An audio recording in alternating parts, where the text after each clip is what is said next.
increasingly sick life, other life. One victim let me back in the car. I locked myself out. She opened the door for me. My gun was under the seat. What in the hell am I doing telling you that? Am I a masochist? Am I looking to be tormented further? I'm trying to show you just how awful this got, how commanding these rages got. I was raging inside. There was just incredible energies, positive and negative, depending on a mood that would trigger one or the other. And outside, I looked troubled at times. Other times I looked moody. Other times perfectly serene. Not very sane. But again, people weren't even aware of what was happening. You were involved in the campus because your mother worked there? Yes. I was also involved in killing co-eds because my mother was associated with college work, college co-eds, women, and had had a very strong and violently outspoken position on men for much of my upbringing. My mother was a sick, angry, hungry, and very sad woman. I hated her, but I wanted to love my mother. And I watched the alcohol increase. I watched her social life drop off. I watched her get bizarre. She had terrible pain from her life, earlier life, her upbringing, a failed marriage with my father. I'm a constant reminder of that failure. I hate to distill it down into such, into one-word realities like that. There's a lot that leads into that happening, but that is what happened. They represented not what my mother was, but what she liked, what she coveted, what was important to her, and I was destroying it. Why did you actually kill the girls? My frustration, my inability to communicate socially, sexually.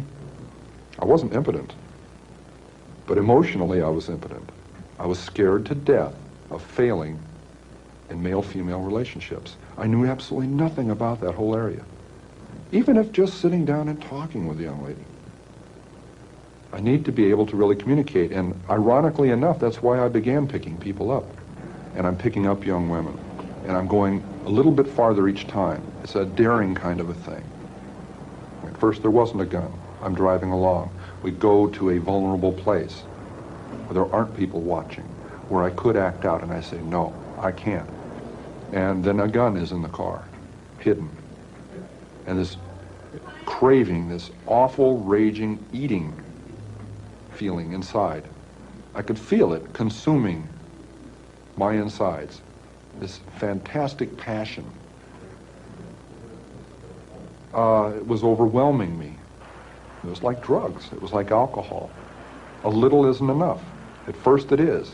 And as you adjust to that psychologically and physically, you take more and more and more. It's the same process. So it finally came down to the thing of, do I dare bring this gun out? Already realizing if that gun comes out, something has to happen. It was going to happen. I didn't see it then, but it was going to happen. I was playing a dangerous game with a loaded gun that got us all. On one occasion, Kemper picked up 2 roommates in Berkeley.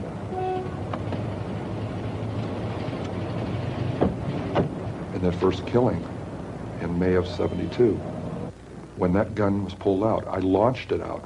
I had it under my leg, out of sight, parallel to my leg in the seat. It was something that had been thought out in fantasy, acted out, felt out hundreds of times before it ever happened. I'd just gone through a horrible experience with her roommate, stabbing her. And I was in shock because of that. I couldn't believe that it was that way. And I'm walking back there bewildered. I gotta kill her. I can't let her go. She's gonna tell on me. Everybody's gonna get me.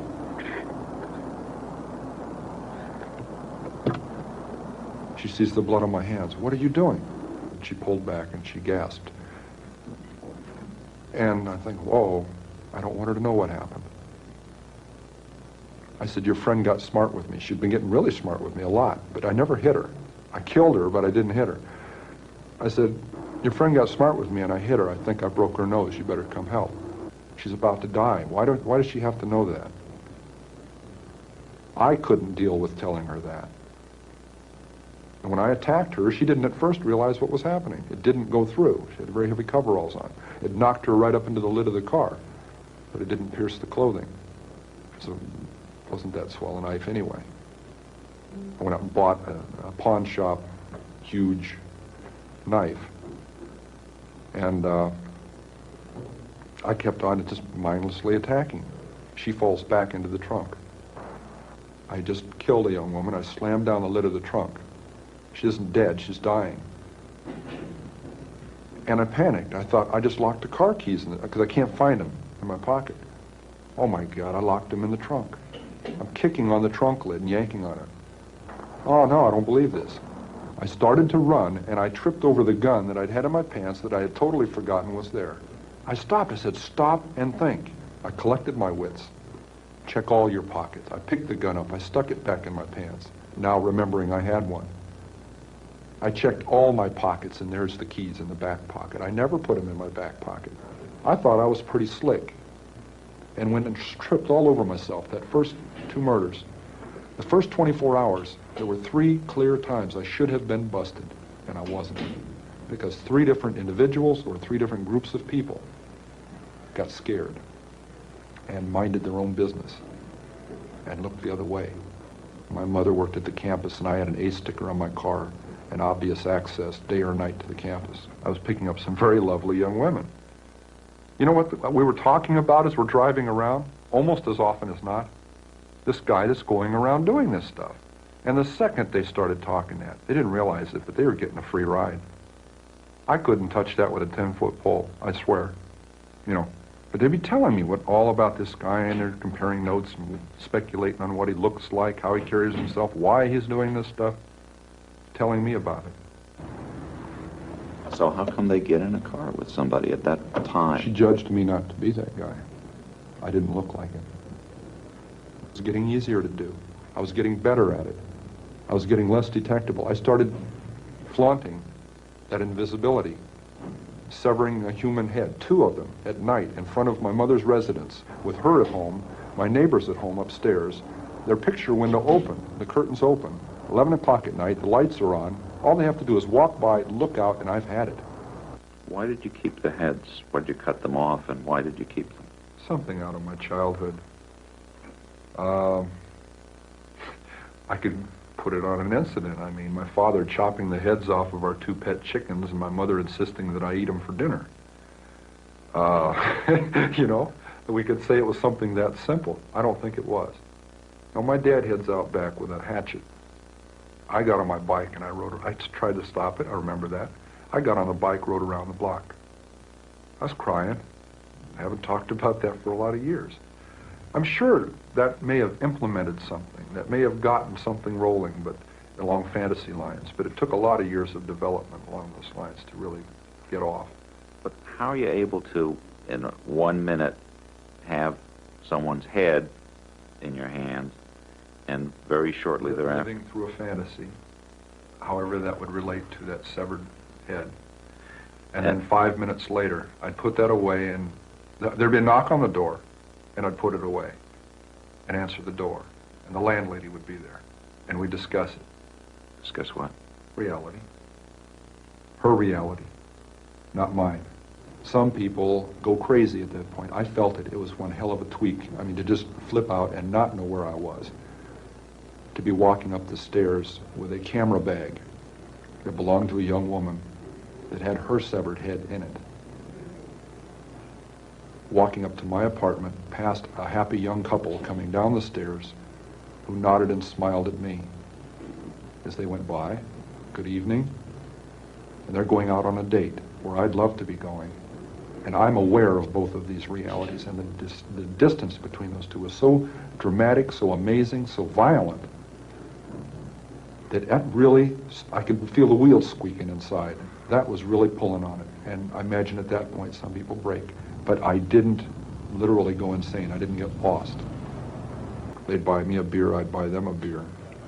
Casual relationships, but I was poking around a little bit trying to find some things out. I knew they wouldn't be privy to hot information, but there were some things that were bothering me, like were there any speculations on how they were dying? Did the cops like you? Like I said, a friendly nuisance. I got in the way, and it was deliberate. Again, friendly nuisances are dismissed. How did you get the knowledge to outsmart the police? Watching television, believe it or not. Joseph Wambaugh, police story. Got some tremendous insights into not just the gimmicks, the actual things, the tidbits that you would pick up from their procedures, but the mechanics behind that, the logic behind it, was I would not allow myself to walk into even a potential trap of behavior. And one of those was talking about those crimes too much to people, initiating conversations about that. There was a memorial service for 2 of the victims. Yes, Were you tempted to go? yes.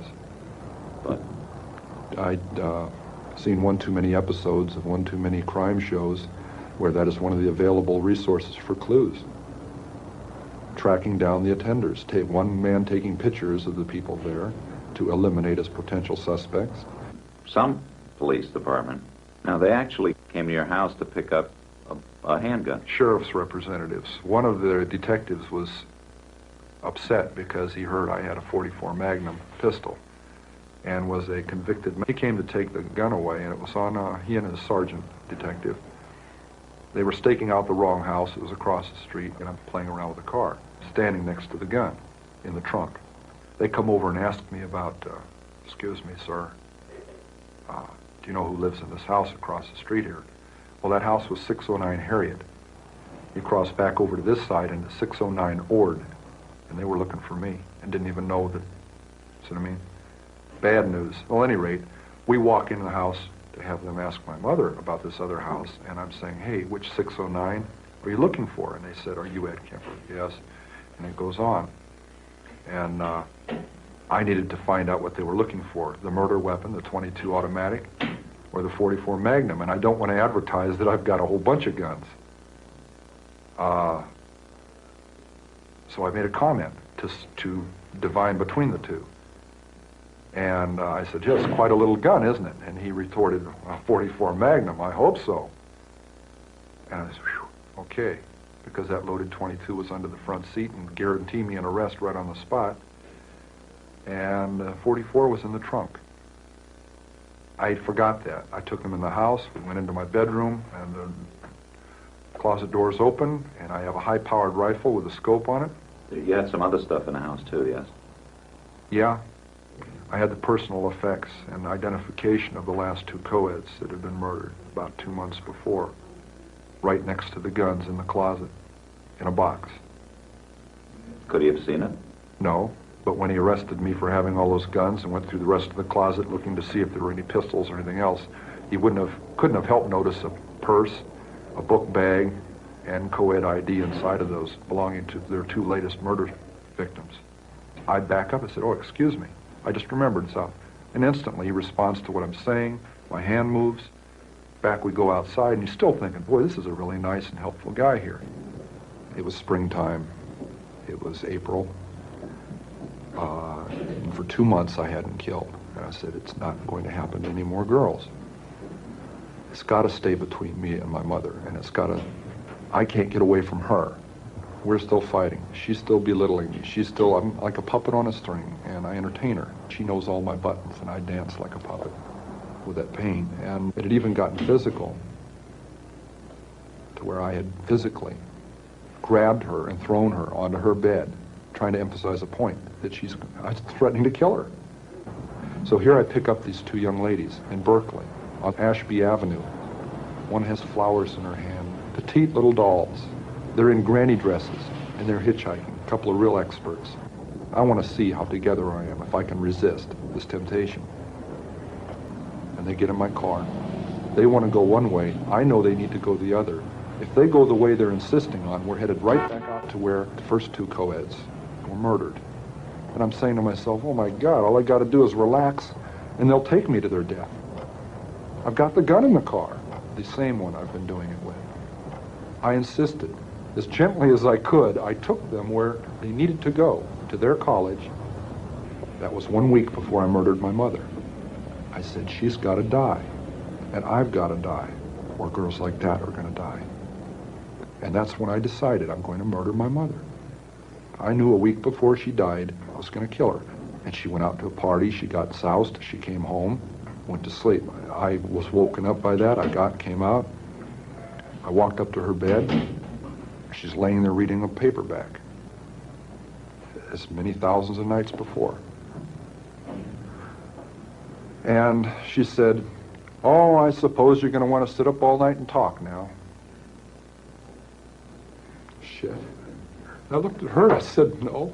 I said, "Good night."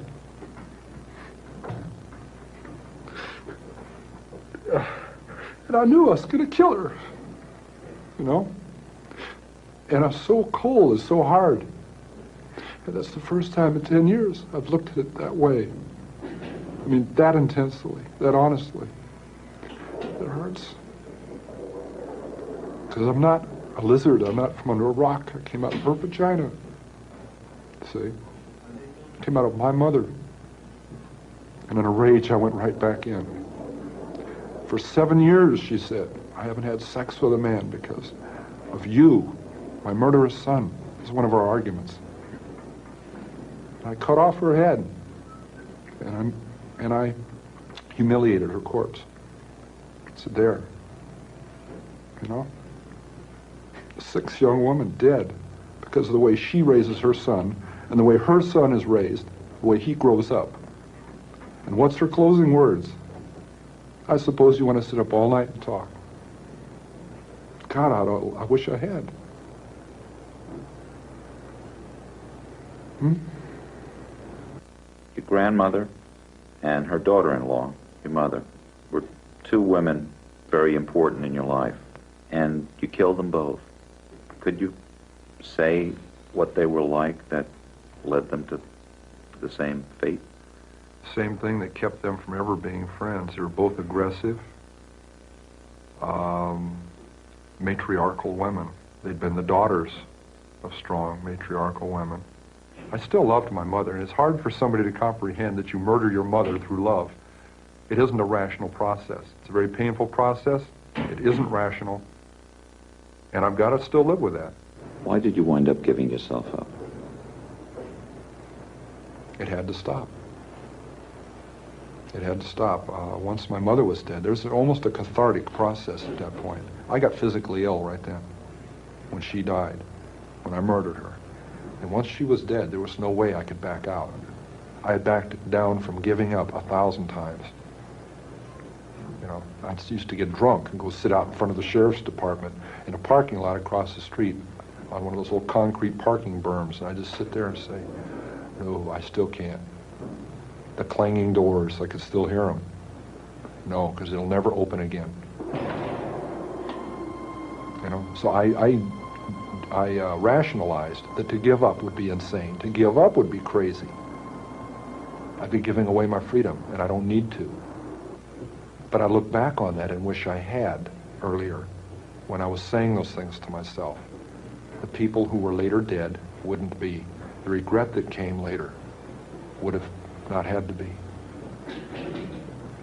Those people, not things, those people would still be with their families, with their loved ones.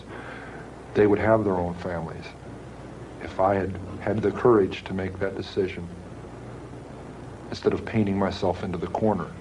Where might you be if you'd never given in to the impulse to murder? Where might I be? If my parole had been successful, I believe I'd be married, I'd have children, I'd be heading toward my first grandchildren. My younger sister's 2 years younger, and I developed some morbid games. My life had started going that way at about 8. At a certain time of the evening, the family left the center room, the living room of the house. My mother and my sisters, or my sisters themselves, would go up to bed upstairs, where I used to go to bed, upstairs. I had to go down to the basement. And an 8-year-old child had a tough time differentiating the reason in that.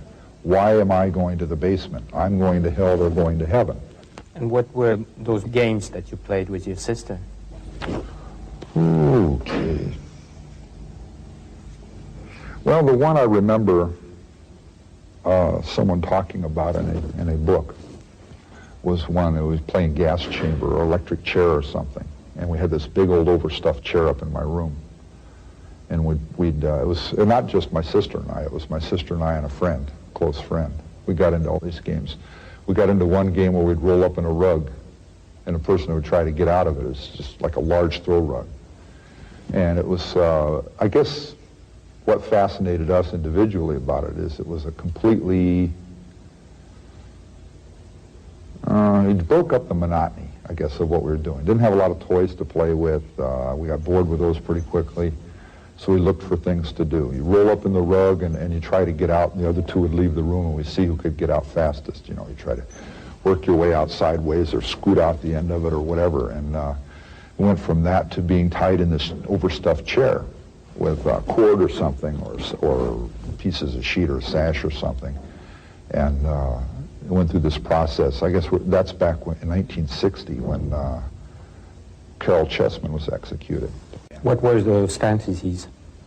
What were they? Yes. Possessing the severed heads of women. Men didn't turn me on. That wasn't I couldn't appreciate the appearances of a guy.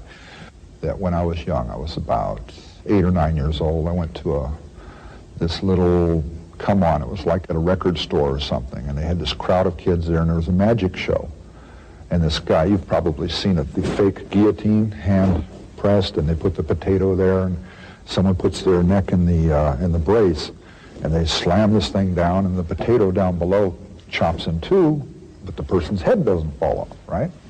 And everybody gets very fascinated by that. Oh my God. And then when he puts the blade in place and he pushes it down, it goes through that neck hole. But it never chops anybody's head off. Okay, so he wanted to volunteer I'm not standing in this crowd watching this show. And he wanted to volunteer out of the audience. And some quite beautiful little 16-year-old girl gets up there and this big laugh and you're all giddy and stuff. And I started getting caught up in this. I said, wow. Right at that moment, I departed reality because logically, I should have been able to ascertain that that could not happen. You're not going to get away with chopping somebody's head off in the middle of, in the middle of Helena, Montana, the capital city.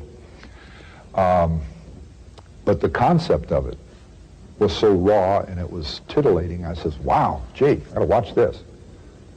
And he had her girlfriend come over and put her hands there to catch her head so it wouldn't fall in the basket, you know. And he was making jokes about this. I got caught up in this interplay between normal concerns. You don't want to get a bump on her head. Well, hey, if you're chopping her head off, it doesn't matter, right? And this is catching in my mind somehow, and I'm saying, wow. The first time, okay? The two girls were killed around 6 p.m. By 11 the next morning, they are both completely gone out of my life, physically, all right? That's not even 24 hours. The third murder, which is the second incident, okay? I'm in the middle of trying to get my record sealed, right? Thursday night, I killed her. I took off Friday. I didn't go to work. I called in sick, took CTO, all right? Dismembered her body, got rid of her body, but kept her head in her hands because they're identifiable. They're highly identifiable. I kept those at the apartment, okay? That Friday night, Thursday night, I took her. Friday morning, she was dismembered. Friday night, she was disposed of, right? Saturday morning, I left, right? And I wasn't satisfied that I took the head along in the hands, but I couldn't put them someplace that could be sure they would be dug up by an animal or just be somewhere. It's scary going out there trying to bury somebody or dispose of body parts in a community or out even in the boonies where you don't know where you're at and who can come up at any moment. I had some real close calls there where people had come out of nowhere. And if a body's found and they remember this beige-looking car sitting there the night, that's evidence. So it was very, very hard to get rid of this stuff. So anyway, Saturday morning I went to see the psychiatrist in Fresno. Saturday afternoon I saw the other one. Saturday evening I'm with my fiancée and her family over in Turlock. Sunday night I come back to my apartment. Could you tell us how long you've been in prison? Excuse me. This month is 18 years that I've actually been in prison. What were you convicted of? 8 counts of first-degree murder. What was your sentence? 7 years to life, CC, that's called concurrent. It means sometimes all the sentences run at the same time. 2 years before you committed the crimes, I think you traveled quite a lot on the freeways at night or picking up hitchhikers During the day. during the day. Yeah, I traveled a lot because I'd been locked up for 5.5 years. I'd never had a license. Well, I'd just gotten a license when I got locked up the first time, a Montana license. And so I was free. The driving around was a way to exhibit that freedom, to demonstrate it, to get the cobwebs out of me. When I first got out, I loved to drive. I always did love as a kid to drive. I started driving when I was 10 or 12 years old, but I got a license when I was 15 up in Montana, and then I got locked up, and then here in California, and I got out, got a license, and I just started driving. And that was my main hobby, I'd say. And I saw a lot of people out hitchhiking, and I didn't select girls to pick up. I picked up anybody who wanted a ride. And over that whole 3-year period, it was the same way. If someone needed a ride, I picked them up, unless specifically I was looking for someone to do in. The crimes, it goes from May to September. 7th. May 7th, Sunday, to Thursday, September 14th. Then it hops over to January, right? And then to February. It's speeding up. It's coming to a head. It's getting to where, it wasn't a cyclical thing, but it was coming to where it was coming more often. And something I didn't tell a whole lot of people, I guess I did tell in one interview, shortly before it all ended, I drove up to the Bay Area, and I was living there. I was up in Alameda. But I was living with my mother in Santa Cruz and commuting because I had to work up there, and I stayed with a friend. I went out to Berkeley, and I drove Ashby Avenue, one of the places I used to drive, looking for co-eds. And I drove from Highway 80 up Ashby Avenue to Highway 13. The first 2 co-eds I killed were on Ashby Avenue. They were 5'2", slight of figure, you know, we call petite. And one's black hair, one's blonde hair, okay? I'm driving the opposite direction up Ashby Avenue. It's a year later. I'm seeing if I can maintain. I'm not hunting. I'm out seeing if I can maintain. I have a weapon in the car. I have everything else fitting the situation. I'm seeing if I can maintain. If I can just let go of it and maintain and marry this young lady and go on. I go driving up there, and here's these 2 young ladies, 5'2". One's got blonde hair, one's got black hair. They're in granny dresses, and I'm having shit fits because it's like deja vu. And oh my God, and I acted in a way that they wouldn't be paranoid because I'm a young man by myself in this car. I diffused the situation as I drove up. I'd gotten practice at that. All that driving around, it wasn't rehearsing. I made a game out of driving around, picking people up, and later on I discerned that some people wouldn't get in my car because of the situation. I'm a young man by myself. It's unsafe. So I thought, well, gee, that kind of put me off. I'm not doing anything to anybody, so I want to see if I can change that situation where they'll want to get in and I can take them where they're going. Because I know I'm not going to do anything. And I got to where I could diffuse that situation. It's how you're looking. If you look, oh boy, all right, you start cranking the car over there. They're not going to get in your car because they can see you from half a block away drooling. But if you look at your watch and say, geez, I don't know if I have enough time, and you're kind of in the mirror and looking around, and you pull over, this guy's just a businessman going somewhere, and get in his car, we'll go where we're going. And it's little games I played so they'd get in the car. And then we chatted, and I talked about things, and I found out where their orientations were and their what they used to judge and who could get in and who they could get in with and who they couldn't, right? In that sense, it's been interpreted as what do you call it, rehearsing. It's not true. It's like playing chess and then turning it into something ugly. I played chess casually. I played chess more and more thoroughly till I got very good at it, which was picking up people, to where I could make you a bet. I can pick up those 2 ladies, and they'd say, oh man, you're crazy. Those are 2 very crafty young ladies who won't get in a car with a young man by himself, et cetera, et cetera. And I'd win the bet because I knew how to diffuse the situation. Even if they asked, where are you headed, right? And they had a sign saying where they're going, but they'd ask, or even if they didn't, they'd say, where are you headed? And I had ways of developing it to where they wouldn't get suspicious. But I didn't mean I was going to kill them. It meant I was playing a game. And then later, when I started killing people, I used that against them. But initially, it was just a hobby, it was a habit. It was trying to fill in the blanks of 5.5 years of not being in society. I missed that flower child generation. I missed the entry into Vietnam, all that stuff. And all these kids are like aliens to me. Yeah, I say kids. I missed 16, 17, 18, 19, 20, 21. I'm supposed to be associating with people in their adult years, but I missed a big chunk, so I'm out there trying to fill in the gaps. Find out why these kids are the way they are now, because they were totally different from the kids that I was when I was that age, totally different. And I'm trying to fill the gaps in, and then later I changed that to something ugly. And why? My mother works at the university.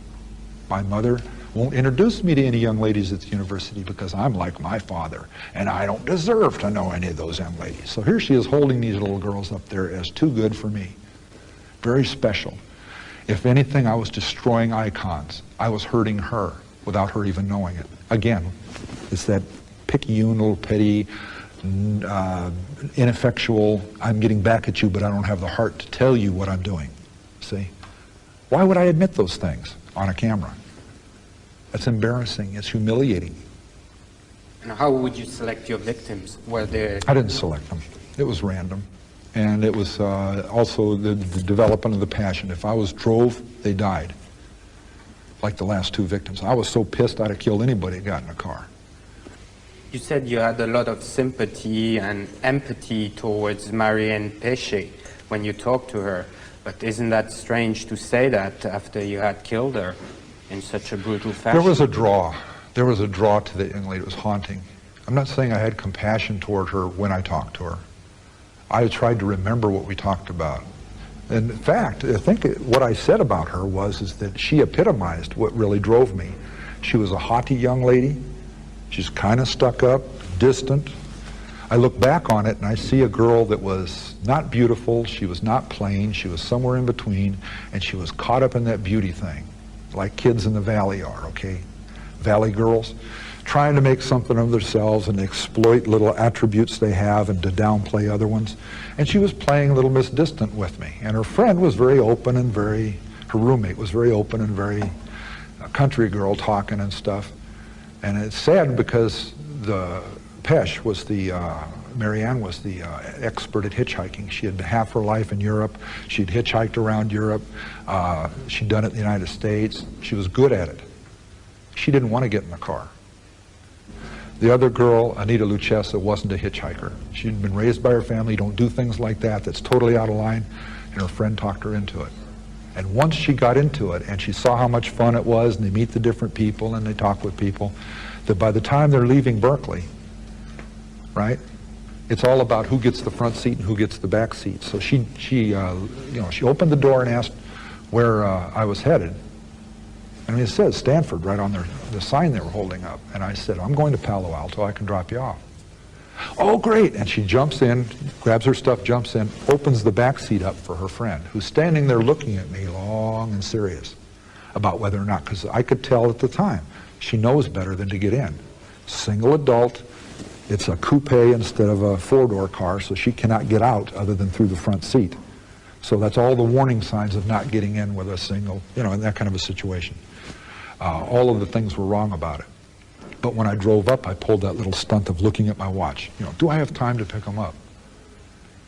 And you wouldn't believe how much effect that kind of thing has. And when she kept staring at me and looking for something wrong in my eyes, I gave this look back like, I don't understand. Why are you looking at me like this? I gave her that back, and she says, oh, this guy's a dork. He's innocent as hell. She gets in. Okay. We're driving along, and I'm looking at this young lady in the rearview mirror. And I look back at it years later, and I'm saying, she kept looking me back, too, right in the eyeballs.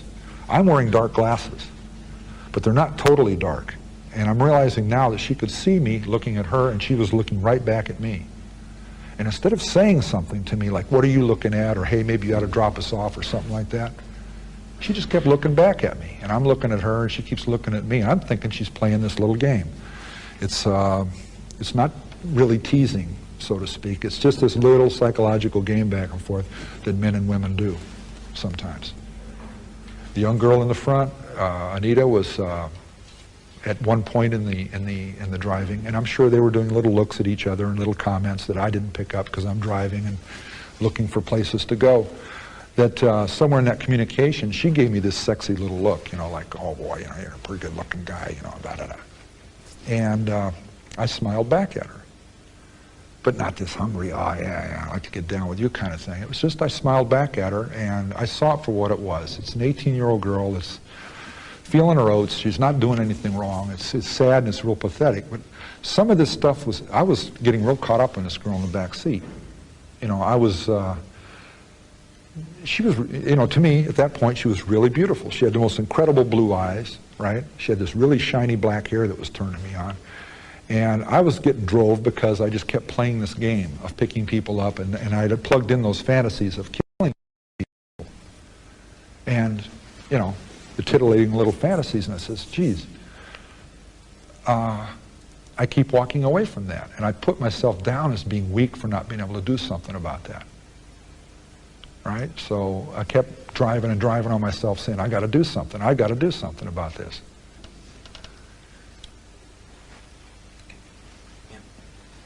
How were you feeling while you were killing? What?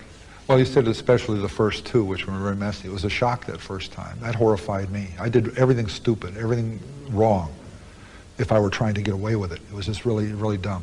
The knife I fell back on, that was a fallback position. I was trying to smother her. That didn't work. And she was struggling against that and arguing with me about it. And I got frustrated, and I reached in my pocket. I had that folding knife, and I pulled it out. And for a lot of years, and I made a point of saying back then with the investigators, when I pulled the knife out and locked it into place, it clicked. And she said, "What's that?" That's a quote. "What's that?" And she was kind of like a naggy kind of thing. "What's that?" And I couldn't figure out why she said that. Like, it's not that big an impact, a little clicking sound behind her, you know, amongst what's going on, and it hadn't been murderous up to that point. It had been an aggravation, and I had her tied up, or handcuffed. And it took me years for it to dawn on me, trying to look at it from different points of view to understand these things, why she said that. You know why she said that? Because I had brandished this gun. And I had cocked it once, and it clicked. So in her mind, very possibly, I had pulled the gun out and was going to shoot her. So she said, "What's that?" And thinking I've pulled the gun out now and I'm cocking it. Not realizing I'd pulled a knife out. I still had the gun in my pants. I stabbed her. She didn't fall dead. You're supposed to fall dead. You're supposed to go, oh, and fall dead. I've seen it in all the movies, right? Doesn't work that way. When you stab someone, they leak to death. They lose blood pressure, and you stab them more and more and more. You complicate it many times by where you're hitting, the pain you're causing, and the aggravation of the person involved, plus whether or not they leak a little faster. It wasn't working worth the damn. I stabbed her all over her back, and she even turned around. I stabbed her in the side and in the stomach once. Why? As she turned around, I could have stabbed her through the heart. But her breasts were there. And it actually deflected me. I couldn't see stabbing a young woman in her breast. That's embarrassing. I didn't say that to them back then, I don't think. I may have. But that's humiliating to admit that I was that affected by her presence. I stabbed her in the belly. That had to hurt worse. I didn't do it to make it hurt. I was trying to shut her up. And she ended up getting her throat cut. And I learned the term ear to ear, what that meant, because that's the way it went. And she went out of it completely right then. She lost consciousness and died probably just moments after that. But I just backed up out of the car. My hands are covered in blood, and I'm saying, oh God, I did it, I don't believe it, I did it, shit, I've done it. Now I gotta kill the other one. And toward the end, when I picked those two girls up, and I said they were just like the first two, like Marianne Passion and Anita Luchessa, who'd haunted me all this time, and now two more just like them get in the car. We drive up 13, and we get to this figure 8 cloverleaf interchange where it hits 580, and they want to go under the freeway and back up on and head out this way. And out that way, I happen to know just a couple of miles down the road is Palomares Drive, where I took Anita Luchessa and Marianne Passion, killed them. Mills College is back this way, toward downtown. They don't think so. They want to go this way. I'm saying, gee, you don't want to go that way, and I can't tell them why. You do not want to go that way. Mills College is this way. Well, no, we go there and we know where it's, we live there and we want to go. And as we're approaching this interchange, I'm saying, no, we need to go in the right lane, get up on the freeway and go downtown. You want to get in the left lane, go under, cross up, and that's going to be another step closer to you dying. Because even if I don't go all the way out to Palomares Road, up 580, if I stop where it starts to go out in the country and I get back on the freeway, that's where I used to work on the highways. That's one of the places where it's a cul-de-sac. You drive down there, it's a very quiet street, comes down up onto the freeway very sharply, and they're dead if these urges take over. And if I go that way, it's not encouraging me to stop. It's testing beyond where I want to test. We've already gone beyond that by them getting in the car because, geez, it's just like those first two. I was actually scared to death I was going to kill them. And by that point, I had killed all of the co-eds. It was 2 months after the last two. And I'm seeing if I can pull out of it, like drinking or something, or smoking. And at the point where we're bickering, if they'd started shrieking or banging on the windows, I'm busted. They're going to pull me over, someone's going to call a cop or something, and they're going to get me and probably bust me on these other cases on a fluke, and I'm trying to save their lives. I don't want them going that way because I know Mills College is this other way. They get scared shitless. Oh my God, we shouldn't have gotten this guy's car, and they're getting all puckered up and I said, just bear with me, be patient. If I'm wrong, we'll get on the turnoff, we'll go right back around, we'll take you out your way. But I know it's the next turnoff or the one past it this way, downtown. Trust me, please. And they're sitting like this and they quit talking to me and they're looking straight ahead. And I'm saying, oh shit. Guns under the seat, it's all just, whoa. I get up on the freeway, 2 turnoffs, Mills College. In fact, the next one said Mills College, next exit, But they're not relaxing or nothing. I had refused to take them the way they wanted to go and pushed it the other way. That's what scared them. But they didn't know the irony of it was if I'd have gone along their way, I'd have probably said, yeah, well, I'll just follow on through and oops, we'll do it one more time. How do you oops human lives? I don't know those 2 young ladies, and I don't know where they are today, and I don't know that they remember that little incident. But when I drove them to Mills College, inside of Mills College, to their college entrance, right to the building, to the dormitory, and they got out of that car and flew up those stairs. Never even looked back. I'll bet they quit hitchhiking quite so casually after that. But you know what? I don't think they know to this day how close that came. And the irony of it is, just to shut them up and not have them freak out, I could have gone the other way. But by that time, then we're going back up that groove of what I had done already and what I was familiar with. See what I'm saying? And that day, I knew I could not stop doing it. I knew I had no control over it. I had just minimal controls. But mainly, I could not stop it. It was going to happen again. And between that weekend day, it was a Saturday or a Sunday, I think it was a Sunday, between that Sunday and the next Saturday, all that week I was working, I built an image in my head, my mother's going to die. I'm going to kill her, and I am going to go to it with the police, and we're going to hold court in the street, and they're going to pound me in the ground, and they can fill in the blanks because I don't want to be around to explain it. All that week, it was a conviction that just got deeper and deeper in me. I got more and more morose. I got less and less talkative at work. I got more somber about what I was doing because almost every minute of every day, I knew that's what that next weekend held. That was Easter weekend, right? Worked half a day Friday, went back to Santa Cruz Friday afternoon, was drinking Friday night, fell asleep before my mother came home, woke up after she came home. And the last words we had were an argument, right? I walked into her bedroom to chat with her. In the back of my mind, I'm not going to try and blame her for dying. I'm just saying, in the back of my mind, I was hoping she could say something or I'd say something that could stop all of this shit. A little childish hope in the back of my mind that she'd say something and I'd play it off. But you still went with a hammer. Wait a minute. You're wiping out the moment here.